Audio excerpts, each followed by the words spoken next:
श्री स्वामी समर्थ. मी शीतल तुम्हा सगळ्यांचं स्वागत करते माझ्या यूट्यूब चॅनल शीतल्स कॉर्नरमध्ये. तर उद्या हरतालिका व्रत होतं, त्यामुळे आदल्या दिवशी मी अशी हरतालिकेची मेहंदी काढायची ठरवलं. खरं तर मार्केटमध्ये गेले त्यावेळी मेहंदीचा कोण बघितला आणि म्हटलं चला घेऊया, जमलं तर काढूयात. अर्चितच्या वेळी डोहाळा जेवणाच्या वेळी मी मेहंदी काढली होती. त्याच्यानंतर ऑलमोस्ट मी 2 ते 2.5 वर्षानंतर आज पहिल्यांदा मेहंदीचा कोण हातात पकडला होता आणि पहिल्यांदा मेहंदी काढणार होते. सुरुवातीला हात अजिबात वळत नव्हता, वेडीवाकडी मेहंदी येत होती, पण म्हटलं ठीक आहे काही हरकत नाही, जशी येईल तशी काढायची, पण काढायची. यामध्ये अर्चित पण 2-3 वेळा उठला, परत त्याला झोपवायचं हळूच, मग पुन्हा उरलेली मेहंदी काढायची. असं करत मला ऑलमोस्ट 40-45 मिनटं लागली होती सगळं कंप्लीट करायला. पण म्हटलं ठीक आहे चला जशी येईल तशी काढायची. मग फ्रंट हँडवरती हरतालिका व्रताची काढली आणि पाठीमागे आपल्या सगळ्यांचे लाडके बाप्पा येणार आहेत, त्यामुळे मग पाठीमागे अशी छोटीशी बाप्पांची पण एक मेहंदी काढून घेतली. खरं तर पहिल्यापासून सणावारांची फार आवड आहे मला आणि मेहंदीसाठी तर खूप क्रेझी होते मी, स्पेशली इन कॉलेज डेज. नेहमी माझ्या हातावर मेहंदी असायची, पण आजकाल सतत मेहंदी काढणं होत नाही, रादर मेहंदीच काढणं होत नाही. त्यामुळं म्हटलं चला आवर्जून घेऊन आले होते कोण आणि फायनली काढली मेहंदी एका हातावर का होईना. त्यानंतर मग बाप्पांच्या डेकोरेशनची थोडी तयारी करून घेतली. खरं तर यावर्षी मी खूप मोठं किंवा काही कन्सेप्च्युअल डेकोरेशन करणार नव्हते, कारण अर्चित फार लहान आहे अजून आणि त्याला प्रत्येक गोष्टीची क्युरिओसिटी असते, सगळ्या गोष्टींना हात लावून बघायचं असतं, ओढून बघायचं असतात.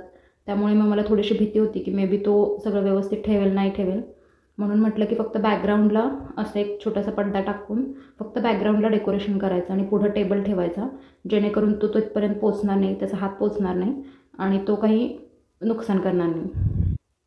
तर मग रात्री ही सगळी तयारी केली आणि दुसऱ्या दिवशी सकाळी छान लवकर उठले, कारण हरतालिका व्रताचा दिवस होता. मग सगळं घरातलं पहिली साफसफाई करून घेतली, आवरलं सगळं आणि त्यानंतर मी तयार व्हायला सुरुवात केली. असं म्हणतात की पार्वती देवींचं लग्न हे त्यांच्या वडिलांनी एका ठिकाणी ठरवलं आणि त्यामुळे मग त्यांच्या सखीने त्यांचं अपहरण करून ती त्यांना वनामध्ये घेऊन गेली आणि तिथे जाऊन मग पार्वती देवींनी हे व्रत केलं. त्यानंतर भगवान शंकरांनीही त्यांची परीक्षा घेतली आणि त्यानंतर त्याच्यात पास झाल्या आणि भगवान शंकर त्यांना पतिरूपात मिळाले. अशी या व्रताची आख्यायिका आहे. म्हणूनच सुवासिनी स्त्रिया या त्यांच्या नवऱ्याला दीर्घायुष्य मिळावं म्हणून, तर कुमारिका स्त्रिया या त्यांना चांगला वर मनसोक्त वर मिळावं म्हणून हे व्रत करतात. सो सकाळी सकाळी छान अशी तयार झाले. या व्रताला हिरवी, लाल किंवा गुलाबी रंगाची साडी शुभ मानली जाते, म्हणून अशी छान हिरवी साडी नेसली होती आणि ही खरं तर माझ्या साखरपुड्याची साडी आहे, जी साखरपुड्यानंतर मी आज पहिल्यांदा नेसली आहे, जवळपास 4 ते 4.5 वर्षांनंतर. सो घेताना तर आपण फार हौसेने घेतो ह्या सगळ्या साड्या वगैरे, पण वापरणं होत नाही, पण ठीक आहे म्हटलं सणावारालाच वापरल्या जातात, त्यामुळे मग आवर्जून ही साडी नेसले. त्यानंतर देवीची पूजा करायला घेतली. सगळ्यात अगोदर हरतालिका देवीची मूर्ती आणली होती मी, सो ती मूर्ती ठेवून घेतली. त्यानंतर वाळूने पिंड काढली आणि वाळूनेच देवी पार्वती आणि त्यांची सखी यांची अशी 2 चित्र काढून घेतली. काही ठिकाणी म्हणतात की जर तुम्ही म्हणजे मूर्तीची पूजन केलं तर वाळूने पुन्हा प्रतिमा काढायची गरज नसते, पण काही लोक असं म्हणतात की वाळूने ही प्रतिमा काढावी. सो मी लहानपणापासून माझ्या आईला वाळूने अशी प्रतिमा काढताना पाहत आली आहे, सो मग मी पण वाळूने सुद्धा ती प्रतिमा काढते. त्यानंतर गणपती बाप्पांच्या स्वरूपामध्ये एक सुपारी पूजून घेतली आणि 2 विडे ठेवले, एक विडा गणपती बाप्पांसाठी आणि एक विडा शंकर पार्वतीसाठी. त्यानंतर दोन्ही विड्यांवरती हळदी कुंकू वाहून घेतलं आणि त्यानंतर फुलं वाहून घेतली.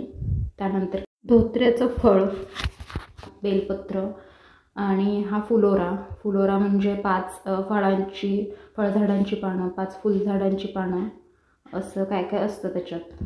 तर गावी असताना तर हा फुलोरा माझी आईच गोळा करायची सगळीकडून, पण इथे तर आता विकतच आणावा लागतो पुण्यात असल्यामुळे. त्यानंतर मग निरंजन लावलं आणि धूपदीप दाखवून घेतले. त्यानंतर फळांचा नैवेद्य दाखवला आणि देवी पार्वतीसाठी 16 शृंगारांचं सामानही काढून ठेवलं. त्यानंतर खरं तर मला मोठी रांगोळी काढायची होती आज, पण अर्चुराजे नेमके उठले होते आणि त्याची लगेच गडबड सुरू होती.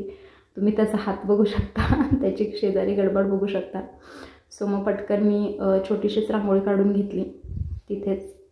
आणि खरं तर ही पूजा मी एरवी खाली पाटावरती मांडते, पण अगेन अर्चितमुळे मी ही पूजा यावेळी वरती टेबलवरती मांडली होती, कारण खाली जर मी ती मांडली असते तर त्याने ती ठेवली नसती.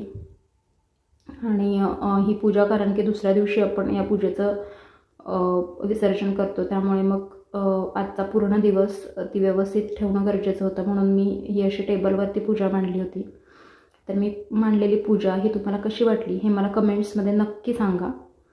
आणि असं छान हरतालिकेचं व्रत मी साजरं केलं. या दिवशी माझा संपूर्ण उपवास असतो.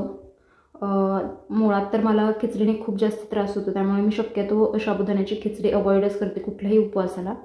पण हा उपवास तर शक्यतो मी पूर्णपणे उपाशी राहून करायचा प्रयत्न करते.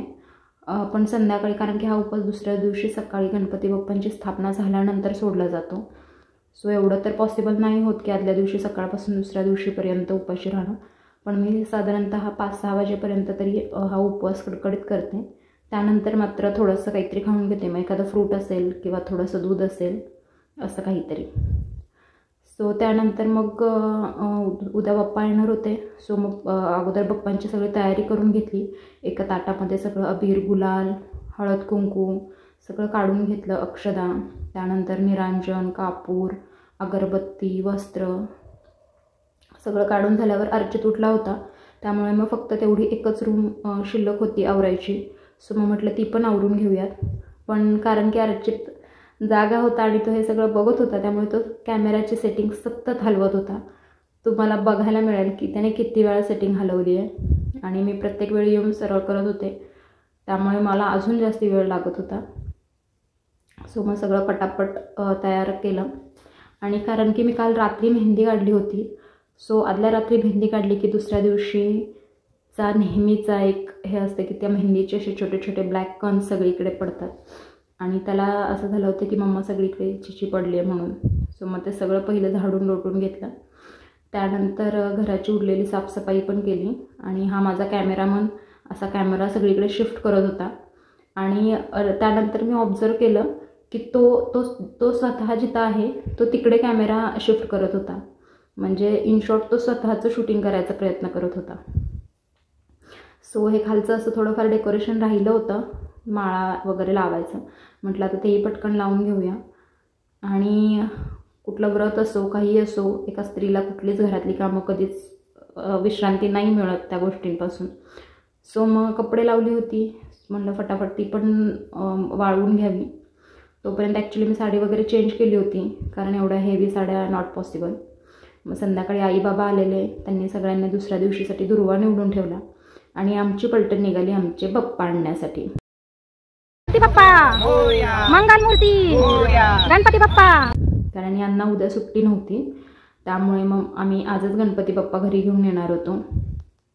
आणि अर्चित हे सगळं पहिल्यांदा अनुभवत होता, असं बाप्पांना घरी आणणं किंवा जयघोषात त्यांचं स्वागत करणं, किंवा जिथून आम्ही बाप्पा घेतले तिथपासून ते घरी येईपर्यंत गणपती बाप्पा मोरयाचा जयघोष करणं, ह्या सगळ्या गोष्टी तो पहिल्यांदा अनुभवत होता.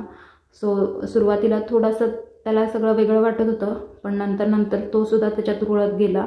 बाप्पांच्या जयघोषात आम्ही छान घरी आलो. घरी आल्यावर आईंनी पप्पांचं औक्षण केलं आणि आम्ही पप्पांना घरी घेऊन आलो. तर असा गेला आमचा दिवस. Like, share and subscribe my channel. Thanks for watching my videos.